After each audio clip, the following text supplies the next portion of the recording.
Voces del Congreso.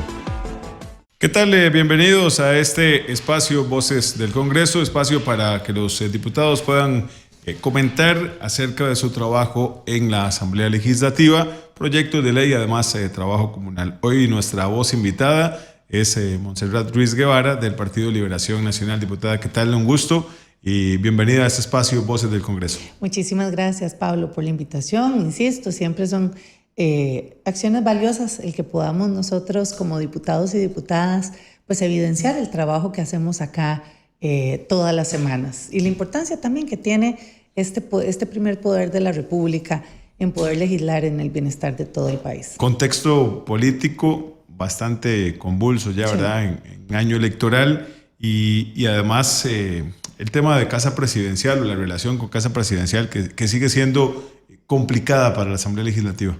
Bueno, empezando porque no se ha nombrado una ministra de la Presidencia, ¿verdad? O un ministro de la Presidencia, quedamos con un viceministro y bueno, creo que es urgente que aquí se pueda tener. No la hemos tenido de todas formas, no hemos tenido tampoco desde esta Asamblea Legislativa algún contacto con las pasadas ministras de la Presidencia, pero yo creo que el último año es crucial. ¿Qué queda claro acá? Que el gobierno de la República no ha sido un puente real para poder conciliar, para poder negociar adecuadamente todos aquellos proyectos que son productivos para la ciudadanía costarricense. Y en una crisis de seguridad pues enorme, donde más bien se ha referido acá como que tomamos galletitas con té, y pues no es así, ¿verdad? El tema de la independencia de poderes sigue siendo un talón de Aquiles en estos 4 años de este gobierno y también de la administración de esta Asamblea. Yo creo que la independencia de poderes lo que demuestra es que Costa Rica tiene un marco jurídico de pesos y contrapesos bastante valiosos.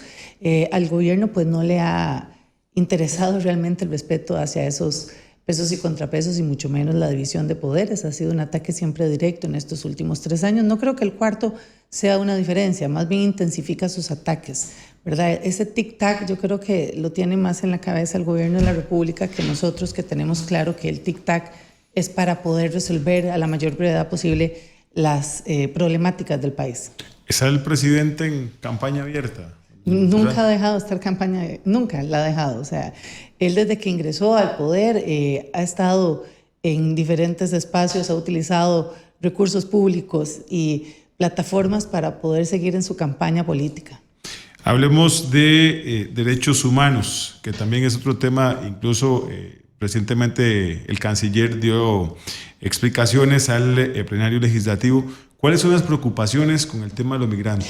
Hay preocupaciones reales desde el momento en que entendemos y se nos informa que hay un acuerdo. Bueno, hoy el canciller nos dice que es verbal, y hay una contradicción porque dice que hay correos también que él tiene de esos parámetros sobre el convenio y ese articulado que podría darse dentro de ese convenio. O sea, ya no es tan verbal que digamos, esperaríamos pues que se adjunte esa documentación. Desde la Comisión de Derechos Humanos y en este caso pues yo que la presido, abrimos una investigación donde esperamos realmente poder captar de los diferentes actores y actrices que forman parte de este proceso migratorio complicado, decimos, porque es una triangulación.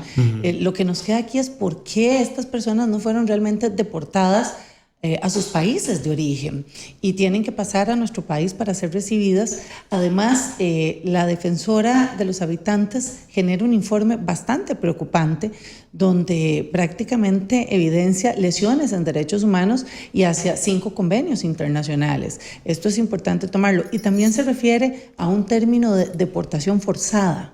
Eso no se puede dejar de lado. Aquí Costa Rica ha sido un país donde hemos defendido los derechos humanos y pues donde siempre hemos procurado el poder establecer el marco jurídico institucional que responda a la defensa de esos derechos, sea personas migrantes y, por supuesto, pues los y las costarricenses. ¿Por qué Costa Rica se presta para ser facilitador de Estados Unidos en esta deportación? Bueno, dice la diputada oficialista que es porque somos amigos.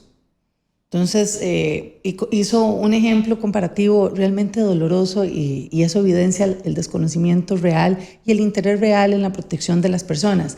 Que por $100 millones se brindan los negocios. Pues aquí no son $100 millones, estamos hablando de 200 personas, de 200 vidas. incluyendo niños y niñas. Así que no entiendo todavía, eso creo que es algo que la investigación nos va a esclarecer. ¿Paga $100 millones entrar en una posible violación de derechos humanos? Eso no quedó claro hoy porque el canciller ni siquiera se hizo responsable en caso de que haya una violación internacional en materia de derechos humanos. Recordemos que estas personas vienen de Estados Unidos, muchas de ellas, y en el informe de la Defensoría de los Habitantes dice que vienen con las esposas en sus, con moretes de esposas en sus brazos. Cuando se le pregunta a la defensora si pues esto termina siendo una violación de derechos humanos, ellos ingresan a nuestro país ya con esas características, ¿verdad? Yo creo que sí podría. Y si esto se demuestra, Costa Rica tendría sanciones muy fuertes. A ese punto quería ir, porque el gobierno y los diputados oficialistas en todo momento han defendido que en nuestro territorio no ha habido ninguna violación a los derechos humanos, ¿verdad? O sea, el trato siempre ha sido garantizar la salud, la alimentación, la protección y demás, pero está el cuestionamiento de lo que pasó en ese momento de la retención y la deportación o el traslado a Costa Rica, donde sí el informe de la Defensoría de los Habitantes evidencia anomalías. ¿Qué tan cómplice podría ser Costa Rica en ese escenario, partiendo de que en territorio costarricense ha actuado de buena fe? Sí, en efecto, la Convención de Viena propone que los tratados y los convenios, porque aparte de eso no son contratos, esto no es un contrato, esto es un convenio. Cuando se habla de relaciones bilaterales internacionales se habla de convenios, no necesariamente de contratos como el oficialismo, o por lo menos el diputado oficialista en la Comisión de Derechos Humanos ha querido dejarlo. Eso responde a derecho comercial, a derecho mercantil, cuando hablamos de contratos. Así que creo que desde ahí no hay un entendido claro, y para eso la investigación, Pablo, va a tener que llevarse de una manera seria, y eso lo hemos hablado, técnica, con mucho rigor, y por supuesto consultando a todas las partes. A mí no me queda muy claro realmente un convenio verbal y que sí tengan correos electrónicos. Vamos a solicitar toda esa información. En el momento en que ya hayan correos electrónicos hablando de que se va a tener una manutención de estas personas y demás, yo no dudo que el CATEM sea hoy un lugar de resguardo, porque para eso fue hecho, para generar las condiciones adecuadas de migrantes que se trasladaban desde países suramericanos hacia el sueño americano, ¿verdad? Hacia Estados Unidos. Por supuesto que el canciller hoy hace referencia a que esa población baja, claro, porque las condiciones geopolíticas han cambiado. Todo lo que ha tratado con el nuevo gobierno de Estados Unidos pues ya genera unas condiciones distintas. Las condiciones cambiaron. De hecho, el canciller creo que es bastante revelador en el inicio de su comparecencia, generándonos un mapa o un espectro nuevo geopolítico, y hablando de un nuevo orden. Que nos debe asustar, por supuesto, y se refiere a ese refrán africano, ¿verdad? Famoso sobre cuando dos elefantes pelean, pues la grama sufre, y cuando también pues los dos elefantes se aman, la grama sigue sufriendo. Entonces somos la grama nosotros, y nos vemos involucrados en esa relación de esos grandes elefantes. ¿Qué podría pasarle a Costa Rica si no colabora en esta intermediación? Eso es lo que queremos saber. Bueno, dice que es única. Eso también es importante. Vale decir que vamos a volver a tener al canciller de la República en la Comisión de Derechos Humanos, y pues ahí vamos a esclarecer todo este tema. Dice que es única, que estas 200 personas ya son las únicas en ese convenio que ellos aclararon, aclararon ahí en temas de manutención y demás, pero no dijeron nada que nos pueda hoy generar realmente bajo qué situaciones. Creo que las diputadas independientes fueron muy enfáticas, pero por supuesto, recordemos que a pocos días de que se avisa que van a llegar ellos, estas dos diputadas pierden la visa. Entonces hay muchas nebulosas en este tema. Yo creo que es parte de lo que la Comisión de Derechos Humanos, en esa investigación responsable y en esa investigación Hoy quedaron dudas en la comparecencia del... Yo creo que muchas. Vale decir que considero que el canciller es una persona suficientemente respetuosa. Él se puso a la orden de la Comisión de Derechos Humanos para esta segunda interpelación que tendrá en la comisión, y creo que pues ahí pues estamos llevando a los comparecientes bajo juramento. ¿Qué me preocupa también de esto? Y yo creo que la primera pregunta que yo le hago al canciller el día de hoy es muy válida. Los organismos internacionales ahora tienen que generar un trato burocrático para poder venir a comparecer a nuestras comisiones legislativas, cuando el artículo 121 de la Constitución Política es muy claro en decir que nosotros como órganos de la Asamblea Legislativa podemos llamar en estos momentos a cualquier persona para que venga a comparecer. La Cancillería pues no nos da una respuesta muy justa, ni con un criterio técnico definido, ni con un marco jurídico que responda realmente a esa decisión tomada por el canciller, porque él en efecto dice pues que él toma la decisión, ¿no? Esto es algo que vamos a esperar, enviamos la consulta a la Procuraduría General de la República y esperaremos. ¿Qué nos preocupa? El seguir limitando. ¿Por qué limitar a los organismos internacionales que están involucrados hoy? Y que prácticamente, él lo dijo, el canciller dijo, todo el dinero de la manutención de estas personas van a pasar por esos organismos internacionales. ¿Por qué nos están limitando que ellos vengan a comparecer? No limitando, nos están alargando. Y esto es una investigación de 3 meses. Entonces, por ahí pues vamos a ver. ¿Qué repercusiones podría tener Costa Rica si se evidencia una violación a los derechos humanos? Sanciones. Sanciones económicas, sanciones fuertes, sanciones ante organismos internacionales. Yo creo que ahí pues, nos pone en un muy mal papel. Vale decir que tanto Panamá como Costa Rica en esta situación están preocupados, todos los agentes externos al gobierno y demás. Y hoy medios internacionales se refieren a Costa Rica y a Panamá como black holes, o sea, agujeros negros en este tema migratorio. Ya la imagen de Costa Rica está quedando bajo.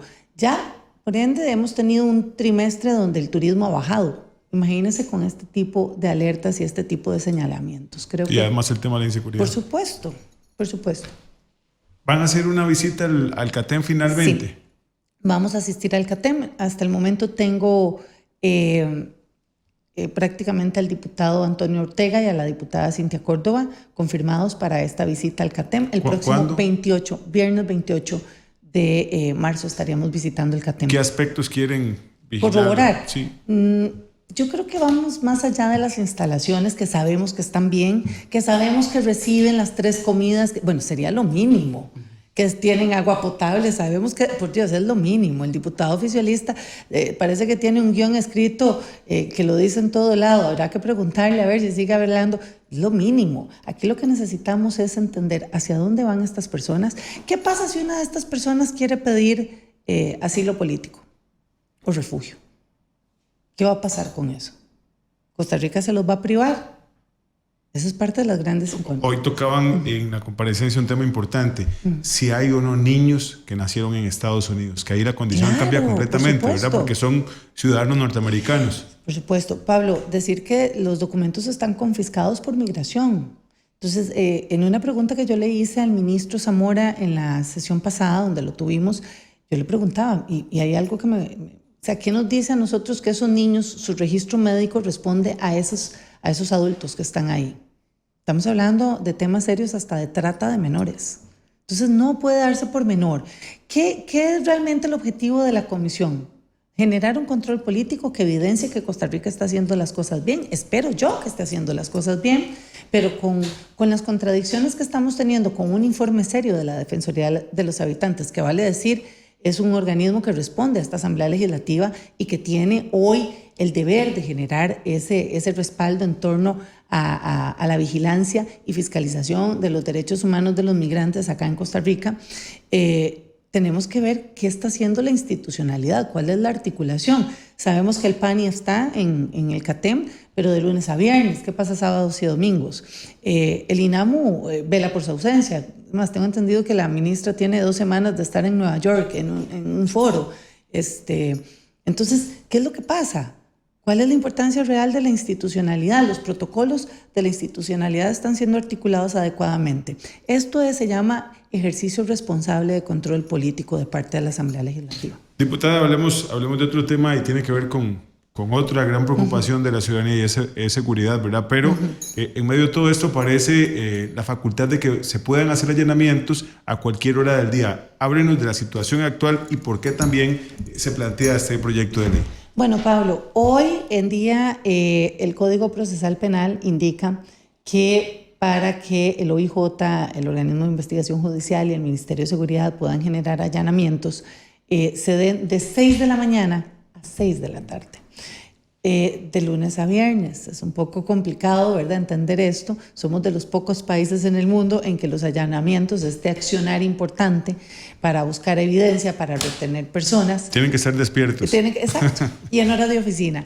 Esta es una reforma tan básica, pero que va a generar un gran cambio, más allá de las dimensiones que nosotros podríamos hoy entender en torno al crimen organizado, en la lucha del crimen organizado contra el crimen organizado y demás. Así que esta es una reforma sencilla, un solo artículo al 193 del Código Procesal Penal, y lo que hace es eliminar esa franja horaria de 6 de la mañana a 6 de la tarde, y además hasta en días feriados puede darse, y de lunes a lunes, o sea, 24/7. Hay que aclarar, es una reforma de mero aspecto horario, ¿no? Las condiciones del allanamiento, de los requisitos y demás, intactos. Son intactos, porque por supuesto eso tiene un protocolo a seguir, que es el que pues lleva el OIJ a cabo bajo la investigación y luego todo el proceso todo su debido proceso, ¿verdad? Que además este tema lo solicitó la Fiscalía y también la Corte Suprema de Justicia, sí, en la última reunión de seguridad, ¿verdad? Así es. Vale decir que este proyecto desde agosto del año pasado fue que lo ingresamos a la corriente legislativa. Esta diputada lo ingresa gracias al trabajo conjunto también con el organismo de investigación judicial y en las mesas de trabajo del Colegio de Abogados y Abogadas de Costa Rica. Las mesas de trabajo funcionan, no son mesitas de té y galletas. Por eso es que se transforman hoy leyes importantes cuando se toma en cuenta tanto a la sociedad civil como a otros organismos, asociaciones y demás, colegios en este caso, involucrados para cambiar o modernizar, porque esto es modernizar las leyes de nuestro país con base a las necesidades actuales. ¿Hace falta la presencia del presidente en esas mesas de diálogo o la Asamblea Legislativa y el Poder Judicial? Yo no sé, es que como no se puede dialogar con él, es tan complicado, entonces yo creo que estamos muy bien como estamos. Y que nosotros hagamos nuestro trabajo. ¿Qué me preocupa a mí, Pablo? Las extraordinarias. Eso es lo que realmente me preocupa, porque estos diputados y diputadas trabajamos en sesiones ordinarias y trabajamos realmente tanto así que se está proponiendo a 5 semanas de cerrar ya las sesiones ordinarias, se están proponiendo sesiones extraordinarias para poder salir con la agenda. Pablo, en estos 3 años nosotros hemos trabajado 1 año y medio porque las sesiones extraordinarias no sirven. La producción merma completamente. Merma, y ustedes lo pueden ver, y eso se puede ver también en el rendimiento de esas sesiones. Ahora, ¿qué decirle, diputada, a la ciudadanía o a muchos, a un porcentaje importante que dicen eso es culpa de la Asamblea Legislativa, que no aprueba las leyes necesarias, que pierde mucho tiempo y un montón de situaciones que inclusive creen que la liberación de personas bajo el tema de prisión preventiva, ¿verdad? Que es una de las principales quejas, lo arrestan hoy, a las 24 horas están libres y eso a la ciudadanía le repudia, pero aún así creen que es responsabilidad de la Asamblea Legislativa. Pablo, esto no es un concurso de popularidad. Esto realmente es un trabajo serio, continuo. Cuando ustedes, y podemos estudiar cuáles otras asambleas legislativas de otros países, siempre son los organismos, siempre son los poderes de la República menos populares, porque la gente no entiende el trabajo que aquí se hace. Aquí generamos leyes, aquí generamos reformas, aquí generamos controles políticos. El trabajo de un diputado no es solo en un plenario legislativo. El trabajo de un diputado, una diputada, inicia desde la mañana, atendiendo reuniones, sesionando en otras comisiones, generando, buscando acuerdos, consensos. Por supuesto que de ahí es muy sencillo echarle la culpa a otros, y de esto se ha tratado este gobierno, ¿verdad? Anda por 26, 28 proyectos ya aprobados en materia de seguridad en estos últimos 3 años. Así es, de los cuales... Trabajo hay. Claro, claro. ¿Por qué no se ve una disminución en el tema de la inseguridad? ¿Dónde está esa responsabilidad? Porque eso le corresponde al Ejecutivo. El Ejecutivo ¿Qué no ha hecho el Ejecutivo? No ha generado un plan de seguridad. Recuerde, Pablo, que hace 2 años aquí se hizo con bombos y platillos al frente de esta Asamblea Legislativa, porque solo aquí puede venir él a generar esos espectáculos poco serios y poco reales y poco sostenibles sobre una ruta de seguridad. Pero lo que menos ha tenido este gobierno son rutas. Todas sus rutas han fallado. Y vino a hablar de la ruta de seguridad con 5 proyectos, de los cuales hoy ninguno es potable, ninguno funciona. tienen hoy vacíos legales, tienen temas inconstitucionales. Él tiene que tomar hoy la rienda de la seguridad de este país. Está a nivel constitucional. También. Absolutamente. O sea, es una potestad del Ministerio de Gobernación y también de la Fuerza Pública. Así es. Por supuesto que nosotros asumimos los términos de reformas de leyes y hacemos las leyes que tienen que darse hoy para llevar a cabo esa ejecutivez que debería él estar realizando. Pero el único responsable de la sangre que hoy corre por las calles de este país tiene nombre y apellido. Y eso es importante decirlo, porque me parece en el 2022 cuando dijo, estos muertos no son míos. Hoy los muertos no siguen siendo de él. Tenemos la peor crisis en materia de seguridad, la peor crisis en materia de muertes de mujeres, niños. Una bebé de 6 meses, Pablo, recibió una bala en San Ramón de Alajuela. ¿Y sabe qué es lo peor? Que estamos invisibilizando y normalizando estos actos. Entre ellos se matan, dijo, irresponsablemente. Este cuatrienio quedará como el cuatrienio más sangriento que ha tenido Costa Rica en sus 200 años. Llevamos más de 200 casos en esos 3 primeros meses. Y yo no he hecho la culpa. Nosotros hemos cumplido con nuestra tarea. Él no ha cumplido con la suya. Sigue haciendo shows y tarimas políticas. Creo que también la gente no entiende, y lo que hablamos al principio, Costa Rica es un estado de derecho. Así es. Y pese a que hay violaciones a ese estado de derecho, a esa normativa jurídica, de parte de los delincuentes, crimen organizado y demás, siguen teniendo derechos y a veces quisiéramos copiar sistemas como lo ha implementado Bukele, ¿verdad?